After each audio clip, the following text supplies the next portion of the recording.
Ang concern ni client ngayon ay nagka-crack ang kanyang hood panel. Tanggalin natin yung tape at tignan natin kung bakit. Ang nag-crack pala ay body filler or yung tinatawag nilang masilya. Try natin siyang tuklapin kung hanggang saan naab. Wow, grabe ang kapal na masilya. Hindi dapat tinatambakan ng panel lang ganito. Ayusin muna dapat ang panel bago mo pahiran ng body filler.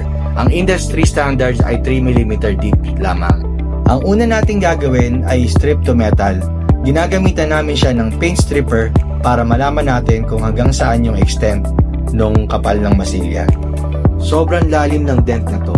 Mukhang hindi na siya sinubukan i-straighten yung panel. Ang ginawa niya, tinampakan niya na lang ng masilya at pininturahan. Ang gagawin natin ay i-repair ang dent bago pinturahan. May iba't ibang klaseng method para i-reform ang dent. Ang gagamitin natin ngayon ay panel beating using hammer and dolly. Pagkatapos maunat ang dent, tsaka pa lang natin siya mapipinturahan. At ito ang kanyang finished product. Hope you learned something today. Please like, share, and follow. Thank you.